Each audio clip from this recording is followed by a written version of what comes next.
Hi everyone and welcome back to Book Break. I'm Jean's alter ego, the beardy alter ego, Simon, and I have recently read two books that have blown me away, and they have been Pages for You by Sylvia Brownrigg and the follow-up Pages for Her by Sylvia Brownrigg, and these follow Flannery and Anne initially when they first meet and have an affair, and then 20 years later when they're both in different places in their lives but have to meet up. So when the lovely folk at Macmillan and Jean said, "Simon, would you like to go and interview Sylvia to talk about these two books that you don't stop banging on about to everybody?" I said, "Oh yes, I would very much, thank you." And so off I went down to London to meet Sylvia, and here is the interview. So we should explain a little bit about what both the stories are about, and they feature Flannery and Anne, and the first one is when Flannery is a young woman and she meets a woman, she orders a jelly omelette. Yes. Have you ever had a jelly omelette? You know, it's funny, so Flannery is from California and she goes to the East Coast for college, and she's very new and innocent, and the East Coast is a different culture for her and filled with all these traps and pitfalls. One of which is to be in when she's in a diner ordering this strange food. And it is the case that I had a friend from the East Coast who told me about that food item. Have you ever tried it though? They're disgusting. They are disgusting. But there she meets Anne, and it is literally, is it lust or love at first sight? I think it's a bit of both. It's a frisson. Yes, it's a good question. I mean, I suppose what love at first sight is anyway, is seeing a figure who just captures every part of your imagination, including your sexual imagination, and certainly that's what happens to Flannery. I think it happens to Anne as well. Do you know what I found amazing about it? It really evoked all the feelings that I can remember having with my first true love. Yes. And I wasn't expecting to feel those again. I was like, oh, so at the same time as reading it, you feel this nostalgic rush. Was that intentional? Well, it wasn't intentional because in the sense that the story really poured out of me without my having planned it really. But once I had Flannery and placed her there, and once she met Anne, that infatuation, that passion just sort of poured onto the page. It's a book that's very much about how important a first love, and also, sorry to give away a slight spoiler, heartbreak. Yes, is. exactly. Yes, as I talk about the books, I always wonder, but I tend to mention it says on the back of pages. Yes, exactly. It's in the copy. It's something that I think people always tend to a negative, but actually heartbreaks can make you who you are and make you stronger, and you learn from them. I think that's really true, and it's interesting. One of the reasons I did write a second book, I didn't write the first book assuming I'd write a sequel at all, but people responded so much to the characters, they often wondered what happened to them.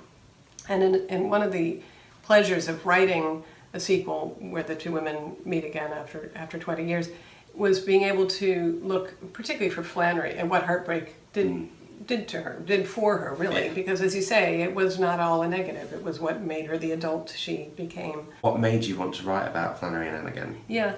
I didn't finish Pages for You thinking, well, who knows, because it reached the end that it had to reach. But over the years, and it's obviously been quite a long time since that first book came out, it just seemed very clear that those characters were living for people, and then they started to live again for me. And how easy was it when you started writing them again for them to come back?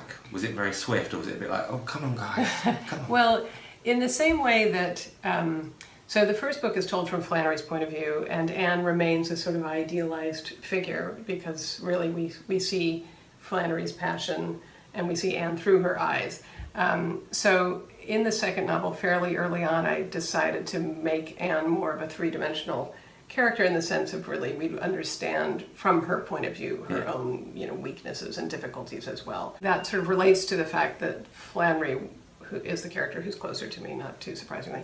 So recreating Flannery and tapping back into her was easier, and learning where Anne was in her life and what had happened to her and what happened with her relation with Jasper Elliott, who we saw very briefly in the first book. That was a discovery, so it took a little bit longer. When you were creating the stories again and kind of going back and seeing how they've changed as women, were you aware of how much you've changed as a writer in that time, from book to book? That's a really interesting question, actually, because inevitably I was conscious of how my life had changed, and one of the subjects, a sort of background subject of Pages for Her, is motherhood. And I had become a mother in the interim, and that certainly is a profound change in a person's life. So I was very conscious of that being something that would be part of this story. But you write it in both of the books are written in a way that is very readable, because it's short, sharp. Yes. vignettes, if you will. That's right, and that came about with the first book because I actually had the title early on, Pages for You, and the setup of the story is what if I wrote every day a page. And so that was how that form came to me for that book. But it's a really nice way to proceed with the story. I've never done it with another story, and it's been pointed out to me that it can be cinematic at points because it's like a little sort of... Yeah, I could see it being a really, really gorgeous, both of them actually being a really gorgeous Netflix series. Yeah, tell that to Mr. Netflix, would you? Please, yeah, could you do that? exactly. Thank you. In Pages for You, it's very much a lesbian relationship, but in Pages for Her, it looks at Flannery's bisexuality, which I think is something that is not discussed enough in literature still. Was that something that you wanted to address? Well, thank you for saying that, and it's been interesting in the conversations about the book.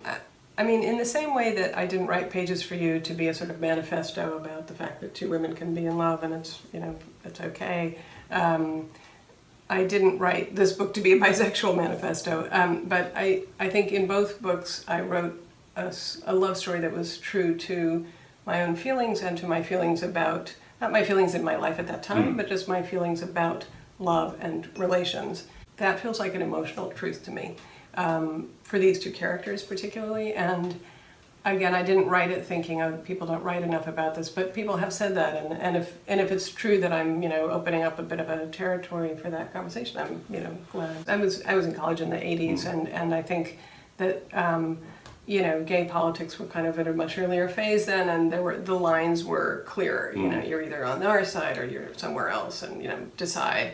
And I think, fortunately, I think that has gotten more, there's more acceptance and less need to draw the lines quite so clearly. Certainly my kids are growing up in a world where the possibilities are much more complicated than the ones I felt were, you know, in front of me at that age. One thing that I thought was interesting was the first book feels quite timeless in a lot of ways, and it's almost got that sort of, it could be the 60s, it could be the 80s. Whereas this one feels much more set around now, because you've got Google and all that sort of stuff. I know. How did you have what did you decide how to place it time-wise? That was really an interesting question too, because in some ways that was a deliberate choice in the first book. You know, it was sort of, it was part of that hothouse environment in a way, like I'm not going to talk about the president, I'm not going to talk about, you know, what newspapers are saying.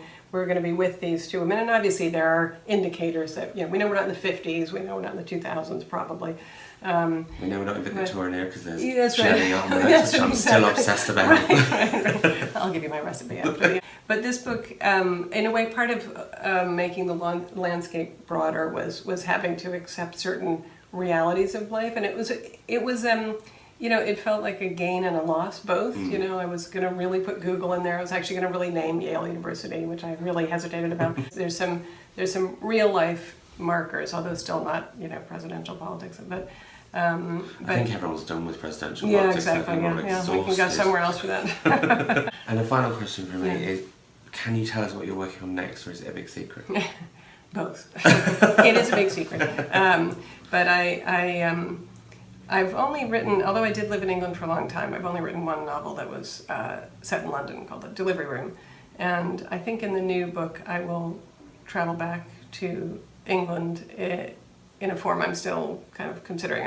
I had an English grandfather who I didn't know, but he had a very interesting life, and so I think that will be the basis for a story that will partly take place in England. I can't wait. Thank you very much, Sylvia. Thank you.